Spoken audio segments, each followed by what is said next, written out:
Hello, welcome to the next session on functional analysis. ഇന്നത്തെ ക്ലാസ്സിൽ നമ്മൾ പഠിക്കുന്നത് റീസ് റെപ്രസെൻറ്റേഷൻ തിയറം. അപ്പോൾ ഈ റീസ് റെപ്രസെൻറ്റേഷൻ തിയറം പ്രൂവ് ചെയ്യാനായിട്ട് നമ്മൾ മുൻപ് പഠിച്ച പല കാര്യങ്ങളും ഉപയോഗിക്കുന്നുണ്ടാവും. അതിൽ നിന്ന് ഒന്ന് രണ്ട് റിസൾട്ടുകൾ നമുക്കൊന്ന് വീണ്ടും ഓർത്തെടുക്കാം. We have studied a theorem. If f is a non-zero functional, then codimension of kernel of f is equal to 1. If f and g are two non-zero functionals having the same kernel, then one is a scalar multiple of the other. Now, if L is a closed subspace of E and codimension of L is equal to 1, then this L is kernel of some functional on E. And we have studied a lemma. If E is a closed subspace of H and codimension of E is equal to 1, then the orthogonal complement of E is a one-dimensional subspace. Okay. Now I will move on to Rees representation theorem. ഈ റീസ് representation theorem എന്ന് പറയുന്നത് നമ്മൾ കൃത്യമായിട്ട് ഒരു Hilbert സ്പേസിലുള്ള bounded linear functionals or Hilbert സ്പേസിലുള്ള continuous linear functionals എങ്ങനെയുള്ളവരായിരിക്കും എന്ന് നമ്മൾ ക്യാരക്ടറൈസ് ചെയ്യുകയാണ് ചെയ്യുന്നത്. അപ്പോൾ നോക്കാം. Riesz representation theorem says that let H be a Hilbert space, then every phi in H star, every continuous linear functional on H star corresponding to every phi element of H star, there exists a unique y in H such that phi of x is equal to inner product of x and y for all x element of H.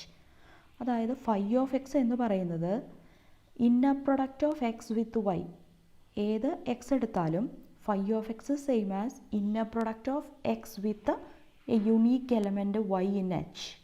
So corresponding to each phi element of H star, we will get a unique y in H which satisfies this property. ഇതിന് additional ആയിട്ട് കുറച്ച് പ്രത്യേകതകളും കൂടി ഉണ്ട്. So നമ്മളിപ്പോൾ പറഞ്ഞത് ഇതാണ്: any continuous linear functional on a Hilbert space is represented by some element y of the same space satisfying phi ഓഫ് x is equal to inner product xy.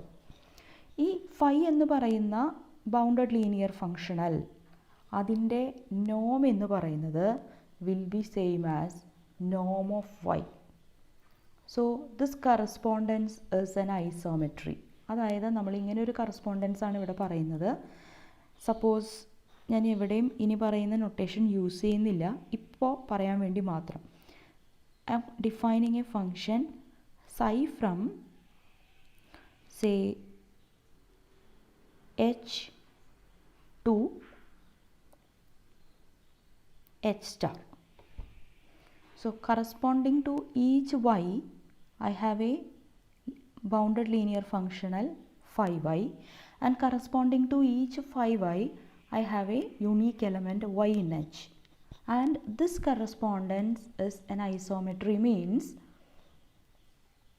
norm of psi y will be same as norm of y. Okay, or phi y, or in other words norm of psi of y. ഈ psi of y ആണ് ഞാനിവിടെ phi y എന്ന് വിളിച്ചിരിക്കുന്നത്. This is same as norm of y for all y element of H. So this is an isometry. And for any y element of H, phi of x equal to inner product xy for all x element of H defines a functional phi element of H star with norm is equal to norm of phi star equal to norm of y. Converse, അതായത് you take any y element of H corresponding to that there exists a bounded linear functional on H star. അതുപോലെ take any bounded linear functional on H star, you will get a corresponding to that you will get a y element of H satisfying this particular property, and this correspondence is an isometry. ഇതാണ് നമുക്ക് prove ചെയ്യേണ്ട കാര്യം. So ഞാൻ ആദ്യം prove ചെയ്യാൻ പോകുന്നത് ഈ last പറഞ്ഞ കാര്യമാണ്. You take A y element of H, I will prove that if we take phi of x equal to inner product xy for all xy, so for all x element of h, it is a linear functional on h star with the norm is equal to norm of y. Okay, ഇതാണ് ഞാൻ ആദ്യം prove ചെയ്യാൻ പോകുന്നത്. Proof വളരെ സിമ്പിളാണ്. We are fixing a y in h arbitrarily and I am defining phi y from h to k as phi y of x is equal to inner product xy for all x element of h. I need to prove that this phi y is in h star. Phi y h സ്റ്റാറിൽ ഉണ്ടാവണം എന്നുണ്ടെങ്കിൽ phi yക്ക് എന്തെല്ലാം പ്രത്യേകതകൾ ഉണ്ടായിരിക്കണം? ഒന്നാമത്തെ കാര്യം, ഈ phi y എന്ന് പറയുന്നത് ലീനിയർ ആയിരിക്കണം. ദെൻ ഈ phi y എന്ന് പറയുന്നത് ബൗണ്ടഡ് ആയിരിക്കണം. അപ്പോൾ ഇത് ഓൾറെഡി ഇപ്പോൾ ഒരു ഫങ്ഷണലാണ്. We have to prove that it is linear and it is a bounded linear functional. അപ്പോൾ ഇത് ലീനിയർ ആണ് എന്ന് പ്രൂവ് ചെയ്യാനായിട്ട് ഇവിടെ ഞാൻ x1 + x2 എടുക്കുകയാണെങ്കിൽ ഫസ്റ്റ് പൊസിഷനിലാണ് ഇന്നർ പ്രൊഡക്റ്റിലെ ഫസ്റ്റ് ആർഗ്യുമെൻ്റ് ആണ് x1 + x2 ആവുക. And we know that an inner product is linear with respect to the first argument. So phi y will be linear. ഇവിടെ scalar മൾട്ടിപ്പിളിൻ്റെ കേസായാലും അത് തന്നെ, ഈ എക്സ് വരുന്നത് ഫസ്റ്റ് ആർഗ്യുമെൻറ്റിലായതുകൊണ്ട് inner product is linear with respect to first argument ആയതുകൊണ്ട് phi y എന്ന് പറയുന്നത് ലീനിയർ ആയിരിക്കും. Now what about absolute value of phi y of x? It is absolute value of inner product xy. And we know that this is less than or equal to norm of x into norm of y. ഇവിടെ x varying ആണ്, y ആണ് fixed ആയിരിക്കുന്നത്. So what we have here is inner product of absolute value of phi y of x is less than or equal to norm x into norm y for all x element of h. So I am taking this norm y as c because for each y this norm y is a constant. Since we have fixed h, this norm y is a constant here.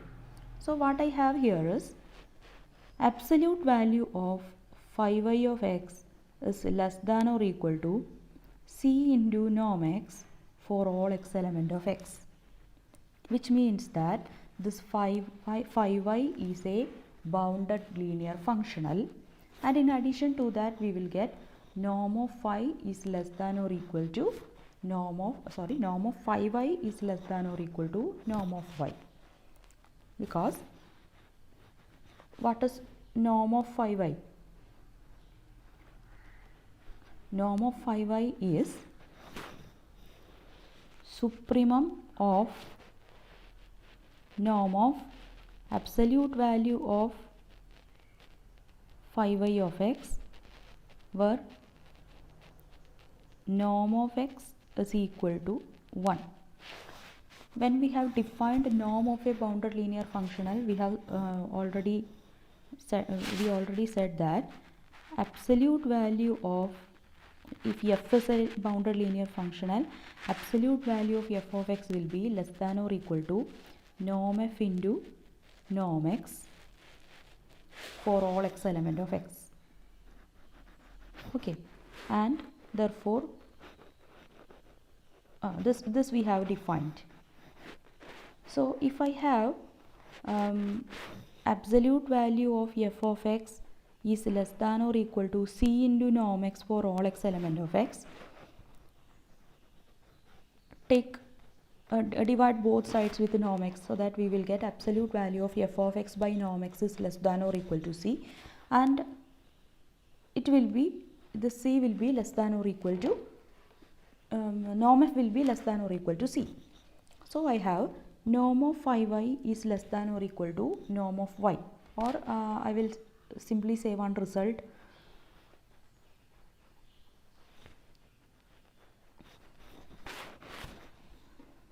If f is a bounded linear functional, this norm of f is the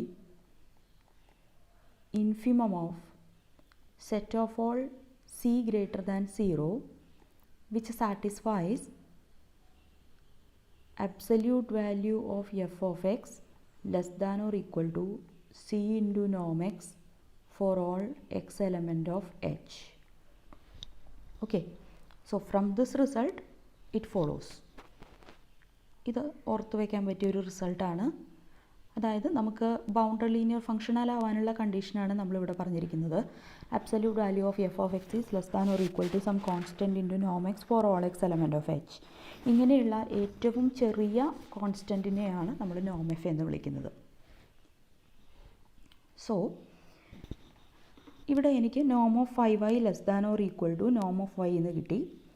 now absolute value of 5y of y എന്താണെന്ന് നോക്കാം. വൈയും എച്ചിലുള്ളതാണ്. So I can find 5y of y. It is absolute value of inner product y. Okay, and that is equal to inner product of നോം of y square. But we have absolute value of 5y of y is less than or equal to norm of 5y into norm of y. പക്ഷേ ഇപ്പം നമുക്ക് absolute value of 5y of y എന്ന് പറയുന്നത് നോം Y square എന്നാണ് കിട്ടിയിരിക്കുന്നത്. So Noam of Y square is less than or equal to നോം of 5y into Noam of y. U can cancel 1, അപ്പോൾ y not equal to 0 എന്ന് assume ചെയ്തോളൂ. So you can cancel 1 നോം y here. So I will get norm y less than or equal to norm of 5y. ഇപ്പോൾ already y equal to 0 ആണെങ്കിൽ ഇത് already രണ്ട് സൈഡിലും നമുക്ക് 0 ആയി കഴിഞ്ഞു. ഇപ്പോൾ ഇവിടെ 1ൽ നമുക്ക് കിട്ടിയിരിക്കുന്നത് നോം of 5y less than or equal to നോം ഓഫ് y എന്നാണ്. ഇവിടെ കിട്ടിയിരിക്കുന്നത് y less than or equal to നോം ഓഫ് 5y എന്നാണ്. So from 1 and 2 we will get norm of 5y is equal to norm of y.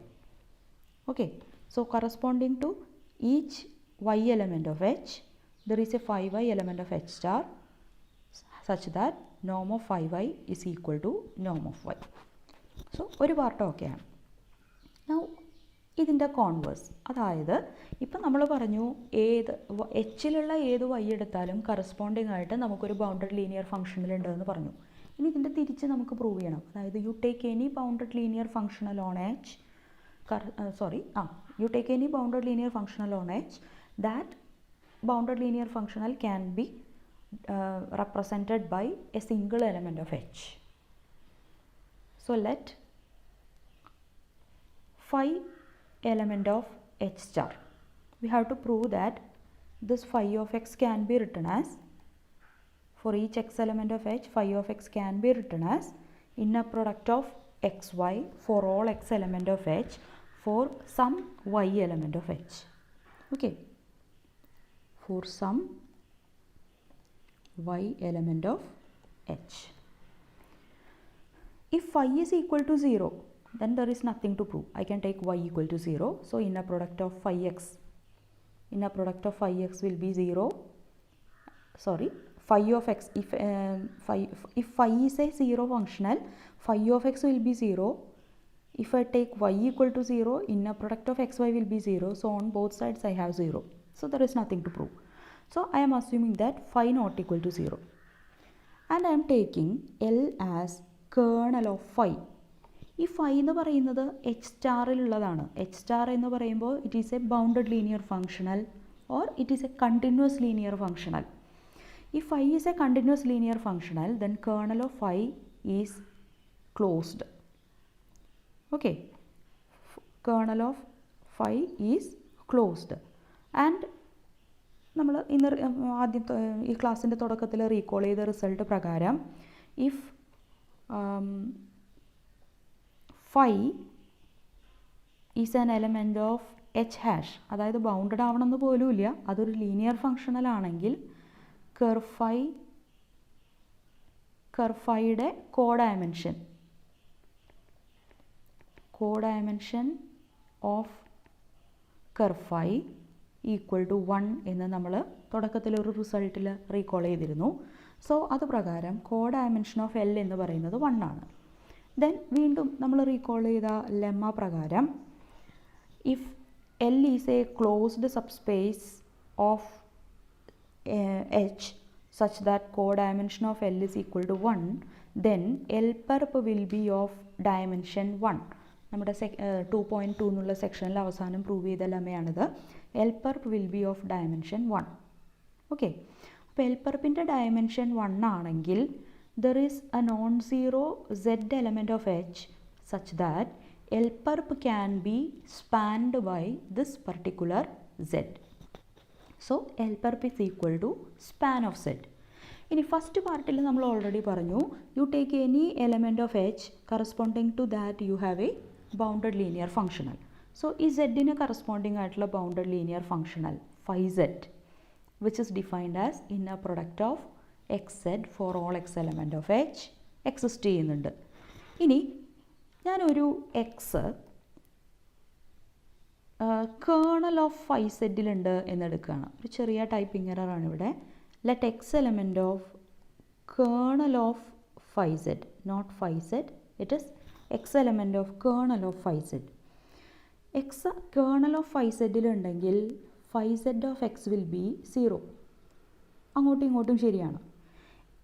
Phi Z of X എന്ന് വെച്ചാൽ ആരാണ്? Inner product of X Z. So inner product of X Z equal to 0. ഇതും അങ്ങോട്ടും ഇങ്ങോട്ടും ശരിയാണ്. And if inner product of X Z is equal to 0 we will say that X is perpendicular to Z. Okay, പക്ഷേ ഇവിടുത്തെ ഒരു കാര്യം നമുക്ക് ശ്രദ്ധിക്കേണ്ടത്, സെഡ് എന്ന് പറഞ്ഞാൽ it is a basis for L perp. L പെർപ്പിൻ്റെ ഒരു ബേസിസ് ആണ് ഈ സെഡ് എന്ന് പറയുന്നത്. സെഡ് എന്ന് പറയുന്ന ഒരു എലമെൻറ്റ് മാത്രം ഉണ്ടെങ്കിൽ നമുക്ക് ഫുൾ എൽ പെർപ്പിനെ സ്പാൻ ചെയ്യാൻ പറ്റും. So if x is orthogonal to z, that means x is orthogonal to L perp itself. ഓക്കെ, x orthogonal to L perp ആണെങ്കിൽ x എവിടെ ഉണ്ടായിരിക്കും? എല്ലിൽ ഉണ്ടായിരിക്കും. ഇതൊക്കെ അങ്ങോട്ടും ഇങ്ങോട്ടും ശരിയായിട്ടുള്ള കാര്യങ്ങളാണ്. So X kernel of phi സെഡിലുണ്ടെങ്കിൽ എക്സ് എല്ലിലുണ്ടായിരിക്കും. തിരിച്ച് എക്സ് എല്ലിലുണ്ടെങ്കിൽ എക്സ് കേർണൽ ഓഫ് ഫൈ സെഡിലും ഉണ്ടായിരിക്കും. So kernel of phi Z is equal to L. ഈ എൽ എന്ന് പറഞ്ഞാൽ ആരാ? Kernel of phi. So kernel of phi Z is equal to kernel of phi. Okay, ഇവിടെ ഫൈ സെഡും non zero ആണ്. കാരണം ഇവിടെ സെഡ് എന്ന് പറയുന്നത് ഒരു ബേസിസ് ഫോം ചെയ്യുന്ന ആളാണ്. അപ്പോൾ സെഡ് 0 ആകാൻ പറ്റില്ല. So phi Z not equal to 0 ആണ്. Already phi not equal to 0 നമ്മൾ എടുത്തിട്ടുണ്ട്. And kernel of phi Z same as kernel of phi. So നമ്മൾ തുടക്കത്തിൽ പറഞ്ഞ റിസൾട്ട് പ്രകാരം ഈ ഫൈയും ഫൈ സെഡും scalar multiples of each other ആയിരിക്കും. So there exist some lambda element of K such that phi is equal to lambda phi Z എന്ന് നമുക്ക് പറയാൻ പറ്റും. ഓക്കെ, ഇനി അടുത്തതായിട്ട് ഞാനൊരു വൈ എന്ന് പറയുന്ന ഒരു എലമെൻ്റ് എടുക്കുകയാണ്.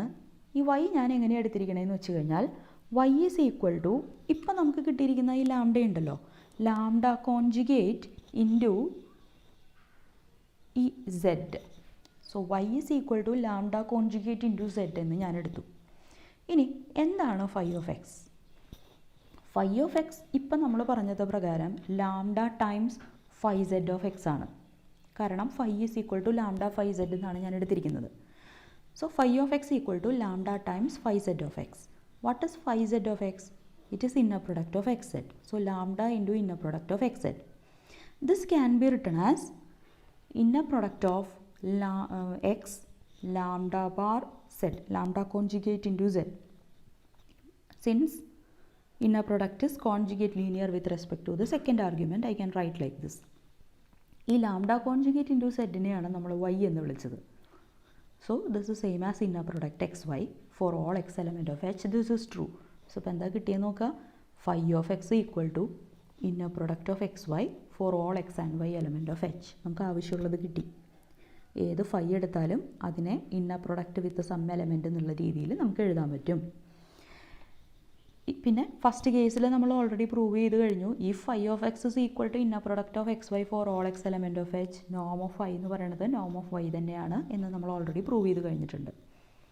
ഓക്കെ, ഇനി ഞാൻ പ്രൂവ് ചെയ്യാൻ പോകുന്നത് ഒരു ഫൈക്ക് കറസ്പോണ്ടിങ് ആയിട്ട് ഒരു വൈയേ കിട്ടുള്ളൂ. So suppose there is some y1 element of h such that phi of x equal to inner product y1 for all x element of h. അപ്പോൾ phi of xനെ തന്നെയാണ് നമ്മൾ inner product xy എന്ന് പറഞ്ഞിരിക്കുന്നത്. അത് തന്നെയാണ് inner product xy1ഉം. So I have inner product of xy is equal to inner product of xy1 for all x element of h. Okay, നമ്മൾ conjugate linear with respect to, അത് അഡീഷനെ എന്തായാലും second ആർഗ്യുമെൻറ്റും അഡീഷനെ പ്രിസർവ് ചെയ്യുന്നുണ്ട്. So this means inner product of x with y minus y1 equal to 0, and this is true for every x element of h. ഒരു Hilbert സ്പേസിലുള്ള എല്ലാവരോടും orthogonal ആവുകയാണെങ്കിൽ that element is nothing but 0. So y minus y1 0 ആവും, അതായത് y equal to y1 ആവും. So ഒരു ഫൈക്ക് corresponding ആയിട്ട് y element of h satisfying phi of x equal to inner product xy for all x element of h is unique. So we have actually a one-to-one correspondence between h and h star. Okay, and it preserves norm. h-ൽ നിന്ന് h സ്റ്റാറിലേക്ക് നമുക്ക് ഒരു bijective correspondence ആണ് ഉള്ളത്. Each y is mapped to phi y and norm of phi y is same as norm of y. So we have a linear isometry between h and h star എന്നാണ് നമുക്ക് ഇവിടെ കിട്ടിയിരിക്കുന്നത്. And this theorem is known as Rees representation theorem.